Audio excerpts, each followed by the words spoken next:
A few months ago, I uploaded a short video showing this snowblower in action. This was mostly for my mom, who lives overseas and has never seen a snowblower. To my surprise, about 300 people watched it in just a few weeks, so I decided to make a proper review. I'm not going to talk about technical specs, as you can easily find this information online. What I want is to show you how it works, talk about what I like and don't like about it, and share my conclusions.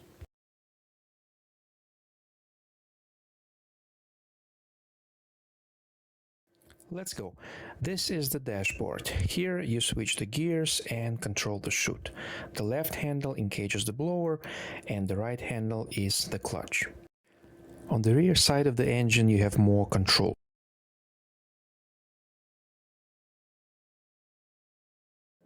The on-off switch is completely redundant in my opinion and shouldn't even be here.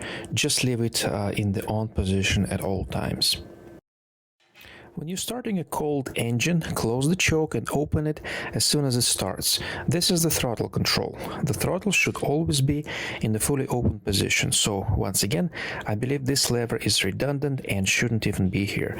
Just leave it in the fully open position and forget about it. Next, put in the ignition key. To stop the engine, just pull it out. If you're starting the engine when it's cold, push the primer bulb 3 times and you're ready to start the engine.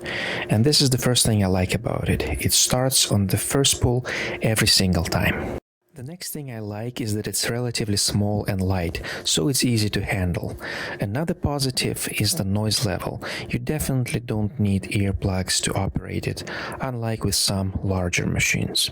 The chute control is very convenient, but the best part about the snowblower is definitely the price. I bought it on sale at Canadian Tire for just $4.99. Nothing on the market comes even close. Now to the negatives. This machine is just too weak. It handles light snow up to 6 inches just fine, but when we get to 12 inches or when the snow is heavy, it clearly struggles. The engine bogs down and stalls.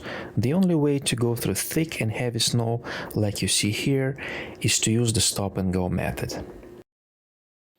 Go, stop, and so on. Another problem is the size of the wheels.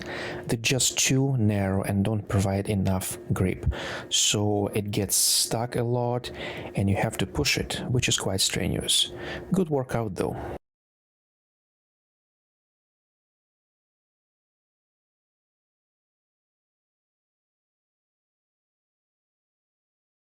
The next problem is the gear ratios. The reverse is excruciatingly slow. I just don't have the patience to wait for it to back up, so I turn it around and go forward when there is enough room.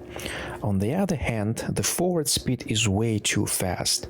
Even the lowest gear is not slow enough when you're going through heavy snow. This is why I often have to use the stop and go method.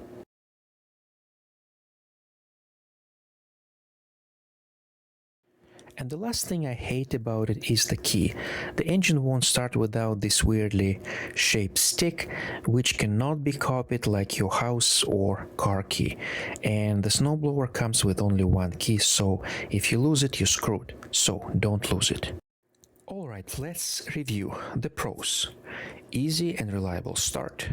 Lightweight and small, relatively quiet, and my favorite, the price.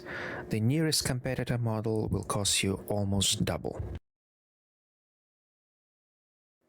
The cons. It's weak, it has wrong gear ratios, too slow in reverse and too fast in forward, and very narrow wheels, so it gets stuck a lot.